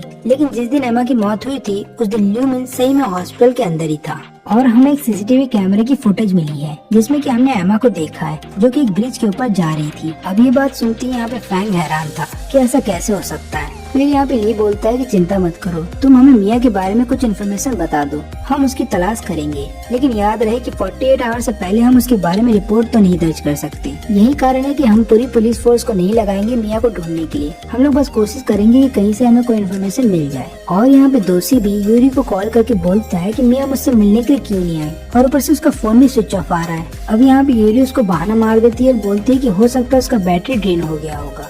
अब यहाँ पे हम देखते हैं लियान को, जो कि यूरी को बोलती है कि कल जब मिया यहाँ पे आई थी तो क्या तुम दोनों ने कोई फोटो क्लिक की थी आपस में। लेकिन यहाँ पे यूरी को कुछ भी याद नहीं आ रहा था। तभी फैंग बताता है कि ये देखो, मिया ने अपने सोशल मीडिया पे फोटो पोस्ट की थी। और फिर यहाँ पे फैंग अपनी पावर का इस्तेमाल करता है देखने के लिए कि मिया ने क्या क्या किया था। और यहाँ पे वो देखता है कि फैंग का मैसेज पढ़ने के बाद मिया बहुत ही ज्यादा खुश थी। लेकिन तभी उसके दरवाजे पे कोई आता है। अब यहाँ पे मिया बिना पूछे कि दरवाजे पे कौन है वो दरवाजा खोल देती है, लेकिन वहाँ पे कोई भी नहीं होता। और फिर मिया दरवाजे को बंद करके वापस रूम के अंदर आ जाती है। लेकिन फिर उसको एहसास होता है कि बाथरूम के अंदर कोई है, और वो जैसी लाइट ऑन करती है वहाँ पे एक आदमी होता है जिसने कि मास्क पहना होता है, और वो तुरंत ही मिया के ऊपर हमला कर देता है। और यहाँ पे फैंग का जो कनेक्शन होता है वो टूट जाता है, और ये सारी बात वो इन दोनों को बता देता है। तो लियांग यहाँ पे बोलता है किस बात का वेट कर रहे हो, चलो फोटो के अंदर जाया जाए। लेकिन यहाँ पे फैंग बोलता है क्या तुम फोटो के अंदर जाने के बाद सब चीज सह पाओगे। अब यहाँ पे फैंग का मतलब ये था कि अगर हो सकता है फोटो के अंदर जाने के बाद तुम्हें पता चले कि मिया की मौत हो चुकी है, तो क्या तुम उस चीज को सह पाओगे। और फिर यहाँ पे यूरी स्टूडियो से बाहर जा रही होती है। तब फैंग बोलता है कि यूरी ज्यादा उम्मीद मत लगाना, क्योंकि हमें नहीं पता कि मिया जिंदा भी है या मर चुकी है। और इधर पे हम ली को देखते हैं, जो कि अपने बाकी ऑफिसर्स को किसी और टास्क के लिए रेडी कर रहा था। और यहाँ पे फैंग उसके पार्टनर को कॉल करके पूछता है कि क्या तुम्हें मिया के बारे में कोई इन्फॉर्मेशन मिली। तो उसका पार्टनर बताता है कि नहीं, अभी तक से तो हमारे पास कोई भी इन्फॉर्मेशन नहीं है। अब इधर पे हम देखते हैं लियांग को, जो कि एक रेड रूम के अंदर आता है और उसके बाद अपने सभी दोस्तों की फोटो को वॉल पे लगा देता है। और फिर चला आता है फैंग के पास। फैंग पूछता है कि क्या तुम तैयार हो। लियांग बताता है कि हाँ मैं तैयार हूँ। और फिर उसके बाद लियांग उस फोटो में पहुंच जाता है जो कि मिया ने यूरी के साथ खींची थी। और यहाँ पे कई सारी चीजें हो रही होती हैं जो कि पहले हो चुकी है। यानी कि मिया इन दोनों के पास आकर के बोलती है कि मुझे जानना है उस लड़के ने मुझसे क्या बोला था। और इतना बोलने के बाद और फोटो दे देने के बाद वो दोनों फोटो स्टूडियो से बाहर जाने लगते हैं। अब यहाँ पे मिया यूरी को बोलती है कि मुझे नहीं लगता कि लियांग ढंग से काम कर पाएगा। लेकिन यहाँ पे यूरी बोलती है कि भरोसा रखो, वो अच्छे से काम कर लेगा। वैसे भी उसका बचपन बहुत ही ज्यादा बुरा बीता है। और फिर हमें पास्ट का सीन दिखाया जाता है लियांग का, और हमें पता चलता है कि लियांग के पेरेंट्स एक ट्रिप पे गए थे, लेकिन वो लोग कभी भी उस ट्रिप से लौटे ही नहीं। और यहाँ पे प्रेजेंट टाइम में हमें पता चलता है कि यूरी के डैड ने अपनी शॉप दे दी थी 10 साल के लिए लियांग को। और यहाँ पे फिलहाल के लिए लियांग यहाँ पे यूरी के ही पिता का कर्ज उतार रहा है। और यहाँ पे यूरी ये बात भी बताती है कि जब से उसके पेरेंट्स उसको छोड़ के चले गए हैं, तब से वो किसी से बात नहीं करता था, और मेरे अलावा उसका कोई दोस्त नहीं था। लेकिन 10 साल में ऐसा पहली बार हुआ है फैंग के आने के बाद कि लियांग का कोई दोस्त बना है मेरे अलावा। और इधर पे हम देखते हैं ल्यूमिन को, जो कि मिया के आर्टिकल को देख रहा होता है और बोल रहा होता है कि तुम्हें फेमस होने का बहुत शौक है। हेलो मेरे दोस्त। अब वहाँ पे कोई नहीं होता ल्यूमिन के अलावा, लेकिन पता नहीं ल्यूमिन किससे बात कर रहा था। और इधर पे हम देखते हैं मिया को, जो कि अपने रूम में आ जाती है और रात में सोने जा रही होती है। तब यहाँ पे फैंग बोलता है कि अब सतर्क हो जाओ, क्योंकि 20 मिनट बचे हैं उस हादसे को वापस रिपीट होने में। अब यहाँ पे फैंग बताता है कि देखो, जब वो मास्क वाला आदमी तुम पे हमला करेगा तो कोशिश करना उस मास्क वाले का चेहरा देखने की, ताकि हमें कोई सबूत मिल जाए। लेकिन यहाँ पे लियांग बोलता है फैंग से कि फैंग इस बार वैसा करे जैसा मैं चाहता हूँ। और वो बताता है कि तुम्हें याद है ना कि जब शॉप के ऊपर यूरी लगातार कॉल करने की कोशिश कर रही थी मिया को, तब मिया ने एक बार फोन उठाया था और उस आदमी ने बोला था कि चिंता मत करना, मैं वादे के मुताबिक वहाँ पे पहुँच जाऊंगा। तो हो सकता है उसको इन्विटेशन देने वाला मैं ही हूँ। तो यहाँ पे फैंग बोलता है कि तुम ये बोलना चाहते हो कि हमारे फोटो में जाने की वजह से एक अल्टरनेट टाइमलाइन क्रिएट हो गई है। और यहाँ पे लियांग बताता है कि हाँ ऐसा हो सकता है। और फिर उसके बाद हम देखते हैं कि यहाँ पे लियांग अपना पूरा प्लान बता देता है फैंग को, और ये प्लान उसने बनाया होता है ताकि उस मास्क वाले आदमी को पकड़ा जा सके। और इधर पे हम देखते हैं मास्क वाले उस आदमी को, जो कि फोटो स्टूडियो के सामने खड़ा होता है, क्योंकि मिया ने आखिरी फोटो यहीं पे खींची थी। और फिर उसके बाद वो फोटो स्टूडियो के अंदर चला आता है और रेड रूम की तरफ बढ़ रहा होता है। अब पास में हम देखते हैं कि मिया के दरवाजे पे कोई आता है, और फिर उसके बाद मिया जब दरवाजे पे चेक करती है तो वहाँ पे कोई भी नहीं होता। और फिर उसके बाद जब वो वापस जाने लगती है तो उसको इस बात का एहसास होता है कि बाथरूम के अंदर कोई है। और जैसे वो लाइट को ऑन करती है, तुरंत ही वो देखती है अपने सामने मास्क वाले उस आदमी को,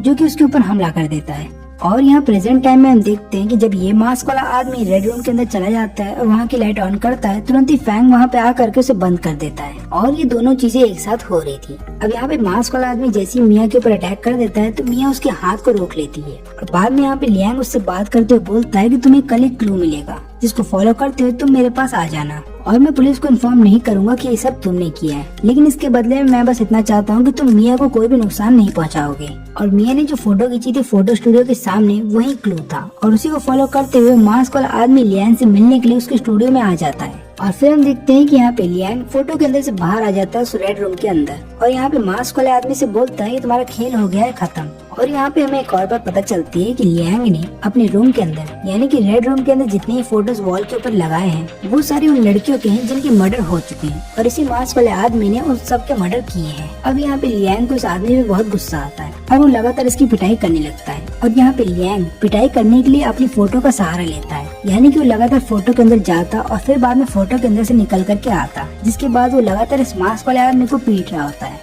और फिर जब यहाँ पे मास्क वाला आदमी पीट रहा होता है तो यहाँ पे लियांग पूछता है कि वो सभी लोग अपनी जिंदगी में खुश थे, वो सभी मासूम थे, उन्होंने तुम्हारा क्या बिगाड़ा था कि जो तुमने उन सब की जान ले ली। अब ये मास्क वाला आदमी बताता है कि मासूम उनमें से कोई भी मासूम नहीं था। और यहाँ पे लियांग तुरंत ही उसे जमीन पे पटक देता है, और जब उसका मास्क हटाता है तो उसे पता चलता है कि ये ल्यूमिन था। और यहाँ पे फैंग भी तुरंत ही ली को कॉल कर देता है और उसको सारी बात बता देता है, और ये सारा प्लान लियांग का था। और यहाँ पे हम देखते हैं कि अचानक से ल्यूमिन उसके ऊपर आ जाता है, और यहाँ पे ल्यूमिन को पता होता है कि लियांग लगातार क्लैप करके फोटो के अंदर जा सकता था, तो इसलिए वो दोनों हाथ उसके पकड़ लेता है। अब यहाँ पे लियांग उससे पूछता है कि तुमने उन सबको क्यों मारा। अब यहाँ पे ल्यूमिन बहुत ही अजीबोगरीब आंसर देता है। वो बताता है कि मैं तो बस एक सर्वेंट हूँ और असली मास्टरमाइंड तो कोई और है। लेकिन तभी हम देखते हैं कि यहाँ पे ल्यूमिन की आवाज फिर से चेंज हो जाती है। वो बताता है कि मैंने उन सबको मारा क्योंकि मुझे उन पे गुस्सा आता है, या फिर बोल सकते हो कि मुझे चिढ़ है उन सब से, या फिर ये भी बोल सकते हो कि मुझे इस काम में बहुत मजा आता है। और इतना बोलने के बाद वो लगातार हंसने लगता है। लेकिन तभी उस रूम के अंदर लिया आ जाता है और वो ल्यूमिन को पकड़ लेते हैं, क्योंकि अभी तक से ल्यूमिन के खिलाफ कोई भी सबूत नहीं था।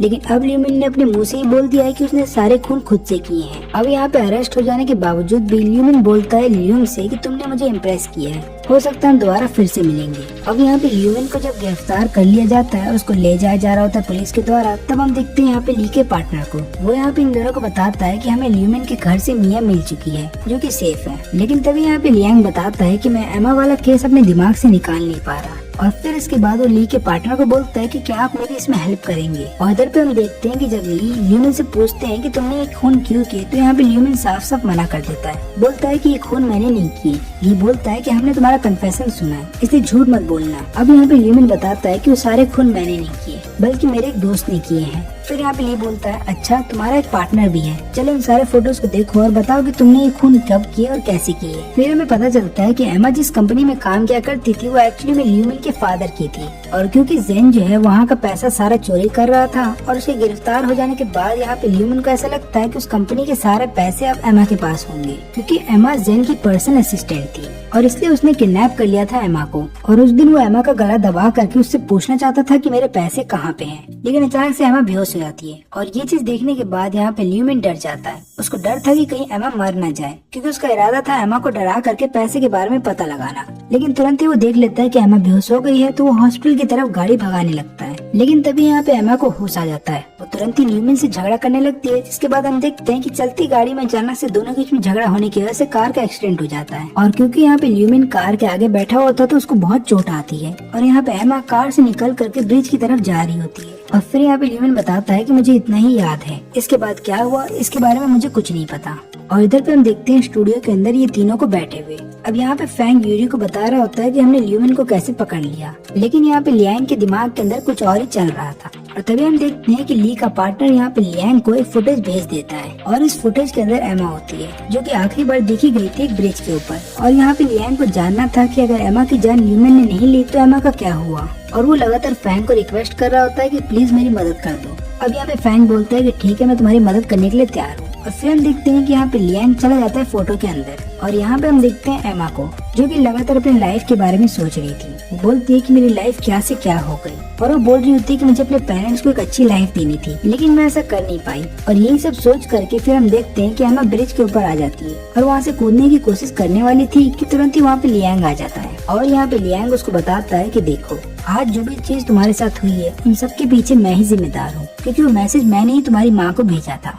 और किसी ने मेरे को समझाने की कोशिश की थी कि कभी भी पास्ट के साथ छेड़छाड़ नहीं करना चाहिए, लेकिन मैंने ही अपने दोस्त की नहीं सुनी। एमा पूछती है कि तुमने वो मैसेज कैसे भेजा। फिर यहाँ पे लियांग उसको बता देता है अपने पावर के बारे में, और बोलता है कि मैं फोटो देख करके उस फोटो के अंदर जा सकता हूँ। फिर यहाँ पे पूरी सच्चाई सुनने के बाद एमा बोलती है कि क्या तुम मेरी मदद कर सकते हो एक नई लाइफ जीने में, क्योंकि मैं नहीं चाहती कि मैं ज़ेन के वो पैसे लूं। और फिर हमें एक फ्लैशबैक दिखाया जाता है जहाँ पे हमें पता चलता है कि एमा को पता चल गया था कि ज़ेन कंपनी के पैसे चुरा रहा है। अब ऐसा ज़ेन इसलिए किया करता था क्योंकि ल्यूमिन के फादर ने ल्यूमिन को पैसा देने से मना कर दिया था, क्योंकि ल्यूमिन सारे पैसे गलत चीजों पे उड़ा दिया करता था। और इसीलिए ल्यूमिन ने ज़ेन की मदद ली ताकि वो कंपनी के पैसे चुरा करके अपने लिए इस्तेमाल कर सके। लेकिन यहाँ पे ज़ेन कंपनी के पैसे चुरा लेने के बाद ल्यूमिन को तो पैसे दिया करता था, लेकिन उसके बाद जितने भी बचे हुए पैसे थे वो खुद अपने पास रख लेता था। और एमा को इन सारी चीजों के बारे में पता चल गया था, इसलिए यहाँ पे ज़ेन एमा को खूब सारे पैसे ऑफर करता है और बोलता है कि शहर के अंदर एक बड़ा सा घर खरीद लो और अपने पेरेंट्स को भी गाँव से यहाँ पे बुला लो। और इन सारे पैसे को एमा एक्सेप्ट कर लेती है।